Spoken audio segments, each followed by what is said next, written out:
Komposisi koalisi diprediksi masih bisa berubah. Hal ini terlihat dari masih banyaknya manuver hingga saling goda antara parpol untuk menggait bakal cawapres.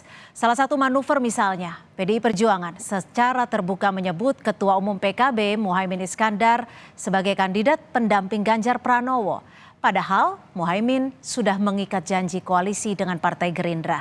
Untuk mengulas soal faktor penentu kelanjutan koalisi Pilpres sudah bergabung di Kompas Petang Direktur Eksekutif Indikator Politik Indonesia Mas Burhanuddin Muhtadi dan juga Sekjen PDI Perjuangan Pak Hasto Kristianto serta juru bicara tim pemenangan Prabowo Subianto Bang Andre Rosiade. Selamat sore, terima kasih sudah bergabung bersama kami di Kompas Petang. Selamat sore Cynthia, selamat sore Mas Hasto dan Mas Burhan. Baik, saya langsung ke Gerindra. Bang Andre, ini disebut Caimin tinggal menunggu takdir. Dari Gerindra sendiri terganggu nggak sih dengan manuver Caimin yang juga bilang koalisi itu soal takdir? Dan juga upaya Caimin yang bisa dikatakan tanda kutip ya, makin akrab dengan PDI Perjuangan. Tentu kita tidak terganggu ya, karena memang komunikasi kita sangat baik dan koalisi kami sangat solid. Dan sampai saat ini memang calon kandidat terkuat cawapres Pak Prabowo adalah Gus Muhaimin. Karena memang Gus Muhaimin lah pemegang golden ticket cawapres Pak Prabowo. Karena apa?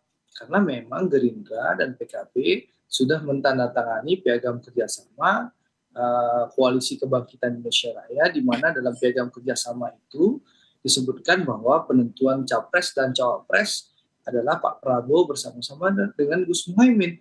Jadi memang jelas bahwa saya ingin tegaskan sekali lagi, kandidat terkuat cawapres Pak Prabowo sampai hari ini kita dialog adalah Gus Muhaimin. Dan memang Gus Muhaimin lah penentu apakah beliau nanti akan memakai golden ticket itu untuk diri beliau. Tapi kok tidak segera diumumkan nih Bang Andre? Atau beliau akan menyerahkan kepada orang lain sehingga beliau sebagai pemegang kunci Inggris. Nah, lalu kapan akan diumumkan? Itu pertanyaan Cynthia kan. Nah, tentu kami menyerahkan sepenuhnya kepada Pak Prabowo dan Gus Muhaimin. Tentu di waktu yang tepat, momentum yang pas, nanti Pak Prabowo akan bersama-sama Gus Muhaimin akan mengumumkan. Tapi tentu sambil menunggu ini kami Gerindra dan PKB sepakat untuk menambah rekan koalisi. Ya, kan kalau di tempat Mas Hasto kan sudah semakin banyak yang bergabung. Tentu kami dalam tanda kutip tidak ingin kalah juga sama Mas Hasto senior saya ini kan. Kita ingin ada gabungan partai-partai lain selain Gerindra dan PKB. Dan alhamdulillah sudah ada beberapa partai yang akan segera deklarasi mulai dari akhir Juli nanti. Lalu nanti ada yang di Agustus berapa. Harapan kami tentu di luar Gerindra dan PKB akan ada 5 partai lagi yang insya Allah mendeklarasikan diri mendukung pencalonan Pak Prabowo sebagai capres 2024. Baik, saya akan ke Pak Hasto. Pak Hasto, ini goda-goda politik apakah bisa dikatakan memang ada upaya untuk menggoyang koalisi, mengulur-ngulur waktu sehingga memang ada target untuk satu putaran? Ya kalau kita lihat tadi tayangan antara Mbak Puan dan juga Gus Muhaimin Iskandar itu kan menunjukkan bahwa PDI Perjuangan yang pertama kita hormati etika politik atas kerjasama yang sebelumnya sudah dibangun 11 bulan antara Gerindra dan PKB. Yang kedua, komunikasi tetap berjalan dengan baik, apalagi Caimin ini kan merupakan sosok politisi senior. Oleh almarhum Gus Dur, beliau dulu dititipkan ke Ibu Megawati Soekarno Putri. Sehingga secara historis, emosional bonding memang sangat dekat dengan PDI Perjuangan. Dan inilah indahnya kontestasi 2024 yang akan datang. Kalau dari Gerindra ingin menang, PDI Perjuangan juga ingin menang. Sehingga kita tidak main di dalam kondisi akhir dalam menetapkan pasangan calon. Tetapi komunikasi politik dibangun dalam rangka untuk mencari siapa yang akan mendampingi Pak Ganjar Pranowo. Demikian pula Pak Prabowo juga sedang mempertimbangkan siapa yang akan mendampingi beliau. Dengan demikian 2024 akan berbeda dengan 2014 dan 2019. Di dalam menyampaikan gagasan bagi kemajuan Indonesia Raya kita, di dalam menampilkan pemimpin yang berkarakter, strategi kampanye yang betul-betul membangun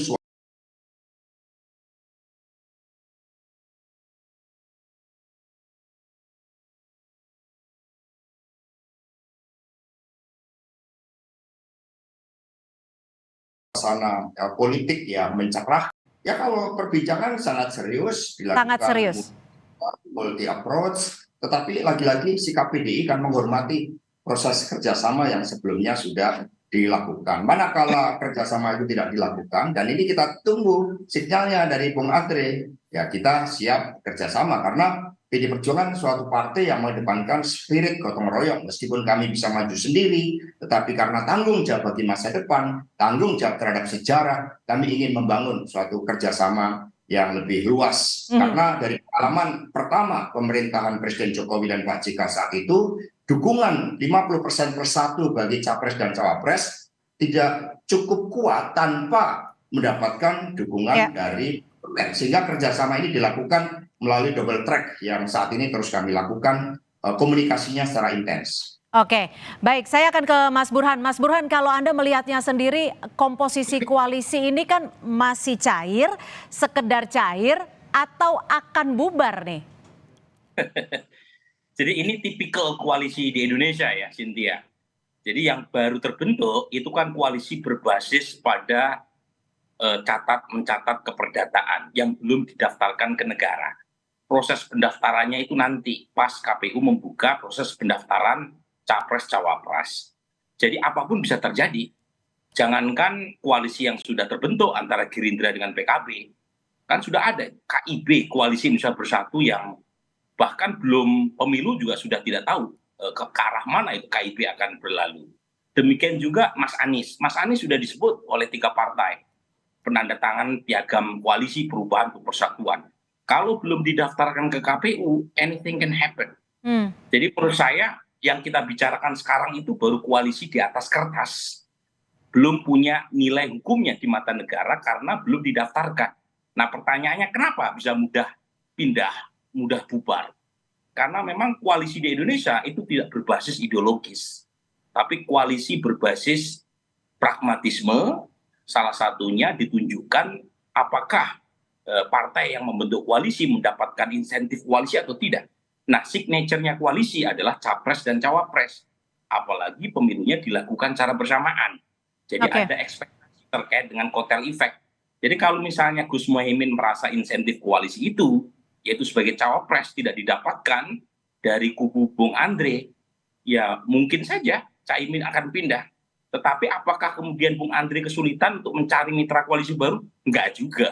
Kan masih ada itu partai yang masih mengantri untuk dipinang oleh Pak Prabowo. Jadi lagi-lagi desain koalisinya itu memudahkan buat partai pindah ke lain hati karena signature-nya koalisi, glue-nya koalisi adalah hal-hal yang berkaitan dengan power sharing, bukan hal-hal yang berkaitan dengan ideologi.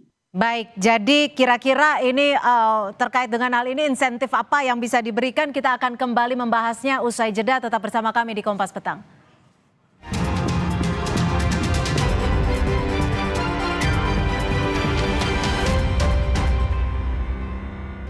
Terima kasih Anda masih di Kompas Petang. Goda-goda politik dan kemana arah koalisi yang saat ini masih begitu cair. Dan bahkan tadi kata Mas Burhanuddin tadi bahwa bisa jadi masih akan berubah.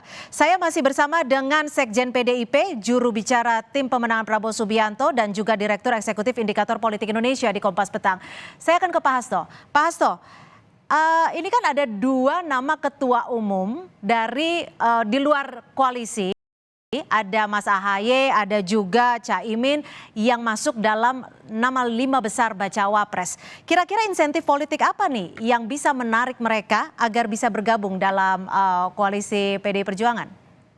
Ya, ketua umum baik itu Gus Muhaimin Iskandar maupun Mas AHY kan juga sudah mendapatkan mandat di dalam menetapkan siapa yang menjadi representasi dari kedua partai tersebut, baik untuk sebagai calon wakil presiden maupun ketika peta dinamika politiknya menjadi berubah cepat dan harus diambil suatu keputusan. Maka mengapa Mbak Puan dengan melihat juga hasil-hasil survei, konsolidasi partai, daya terima yang ada, serta basis pemilih yang sebagian besar anak muda, kemudian menyebut Mas AHY dan juga Gus Muhaimin Iskandar. Ini merupakan suatu bagian yang merupakan tindakan strategis di dalam mencoba untuk melakukan komunikasi secara intens, melakukan langkah-langkah terobosan yang pihak lain itu sebelumnya tidak pernah memikirkan bahwa antara PD Perjuangan dan Partai Demokrat bisa melakukan suatu dialog, suatu pertemuan yang intens. Mengingat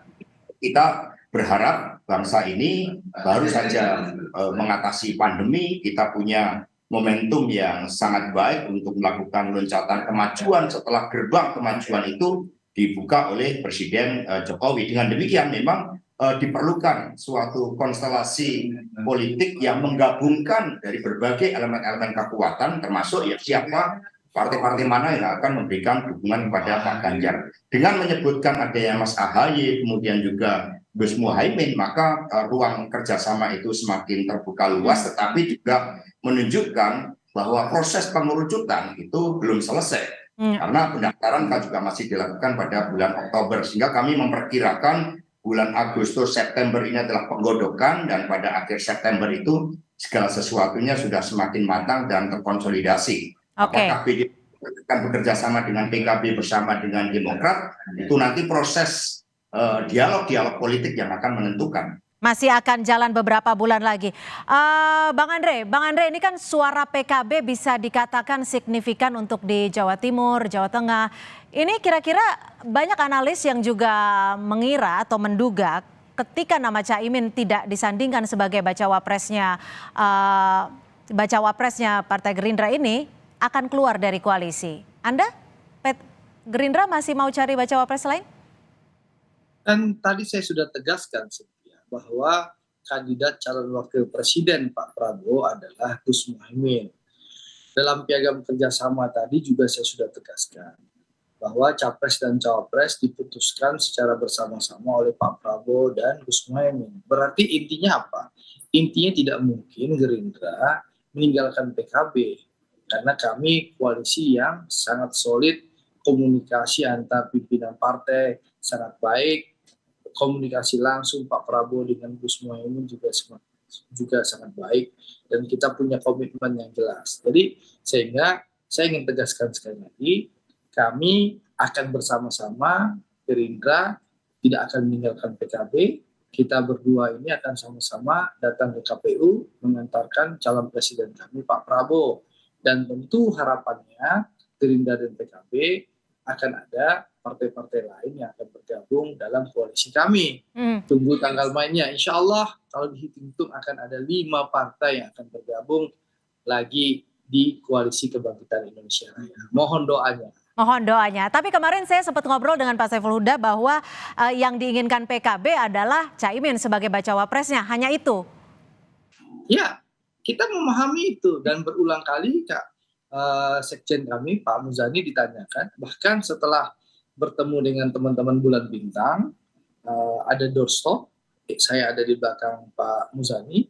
Pak Muzani menyampaikan hanya satu nama yang diusulkan oleh PKB sebagai calon kandidat cawapres Pak Prabowo, namanya Gus Muhaimin. Nah, itu biarkanlah Pak Prabowo dan Gus Muhaimin berdua berdiskusi memutuskan pasangan yang akan kita usung bersama. Oke, baik Mas Burhan, kayaknya sudah ada yang ingin disampaikan nih. Apa kira-kira? Bagaimana Anda menanggapi ini? Ya begini, saya tadi malam itu diskusi sama Gus Jazilul Fawaid. Jadi istilah Gus Jazilul Fawaid, piagam kerjasama antara Gerindra dan PKB, itu usianya sudah 11 bulan. Kalau ibarat ibu mengandung, kalau belum lahir juga selama 11 bulan, kata udah lewat itu harus dicaisar katanya. Anaknya harus dicaisar. Nah, pertanyaannya apa yang membuat kegusaran di kubu PKB? Menurut saya ya simple, karena belum ada kepastian siapa cawapres dari Pak Prabowo, terutama PKB yang dari awal sudah menaikkan piagam kerjasama. Nah, kalau misalnya ada tambahan 5 partai koalisi baru, makin pusing nih PKB gitu ya. Nah, tapi poin saya begini, saya ingin melihat dari sisi yang lain, dari sisi Mbak Puan ya dan Mas Hasto. Menurut saya, kalau kita lihat strategi PD Perjuangan, terutama dalam beberapa bulan pasca Rakernas PD Perjuangan, itu ada perubahan yang menarik. Ya. Jadi Mbak Puan, Mas Hasto jauh lebih inklusif. mendekati partai-partai lain. Dan bukan hanya PKB yang notabene sohib lama, Demokrat pun didekati. Nah pertanyaannya seberapa mungkin Muhaimin Iskandar atau AHY menjadi pendamping Mas Ganjar. Nah kalau dari sisi kalkulasi politik agak sulit keduanya dipilih sebagai pendamping Mas Ganjar. Karena Mas Ganjar itu sudah kuat di Jawa Timur dan Jawa Tengah. Sementara Gus Muhaimin basisnya Jawa Tengah dan Jawa Timur. Mas AHY tidak punya basis. Yang dibutuhkan Mas Ganjar itu yang punya kekuatan elektoral di Sumatera, di Jawa Barat, dan Banten. Artinya apakah bisa dikatakan Erick Thohir ini juga bisa menjadi game changer? Sebelum ke situ ya, saya ingin mengatakan strategi tadi itu kenapa menyebut nama-nama seperti Muhaimin Iskandar atau AHY. Atau nama-nama yang punya hubungan partean, misalnya Erick yang diusulkan PAN atau Sandiaga Uno. Menurut saya ini bagian dari investasi putaran kedua yang dilakukan oleh Mas Ganjar. Jadi mungkin saja Muhaimin Iskandar atau AHY tidak menjadi pendamping Mas Ganjar, tetapi karena pendekatan yang lebih inklusif yang dilakukan oleh Mbak Puan, Mas Hasto, dan PD Perjuangan, itu akan membuat meleleh basis konstituen PKB dan Demokrat. Dan ketika masuk putaran kedua, kalaupun toh ketua umum ini tidak menjadi wakilnya Mas Ganjar, itu basis konstituennya melirik Mas Ganjar untuk dipilih.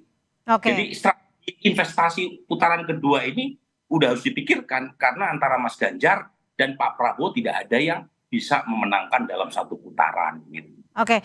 Pak Hasto, betul analoginya seperti itu untuk PDI Perjuangan sendiri investasi di putaran kedua? Ya, secara logika politik apa yang disampaikan oleh Mas Burhan menunjukkan ya kapasitas beliau sebagai pengamat politik yang setiap hari bersentuhan dengan data-data yang menggambarkan persepsi dari masyarakat.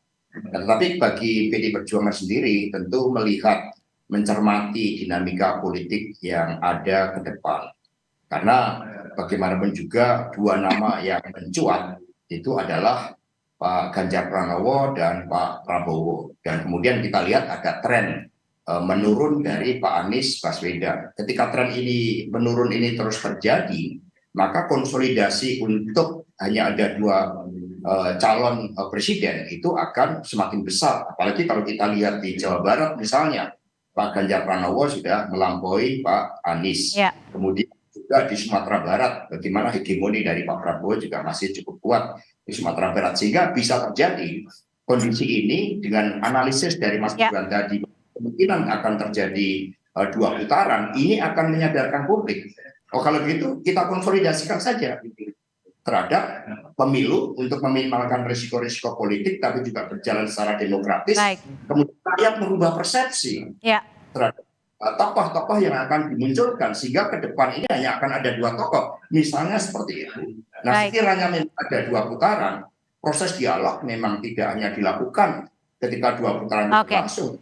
Baik, kami sudah tangkap Pak Hasto, semuanya masih cair dan pastinya komunikasi politik juga masih berjalan. Kita lihat nanti ke depannya seperti apa, apalagi tadi Partai Gerindra juga menyebut akan ada 5 partai lain yang akan bergabung di koalisi. Mohon maaf sekali karena durasi juga yang harus mengakhiri perbincangan kita. Terima kasih sekali lagi sudah bergabung di Kompas Petang, Direktur Eksekutif Indikator Politik Indonesia, Mas Burhanuddin Muhtadi, Sekjen PDI Perjuangan, Pak Hasto Kristianto, juga juru bicara tim pemenangan Prabowo Subianto, Bang Andre Rosiade. Terima kasih, selamat sore.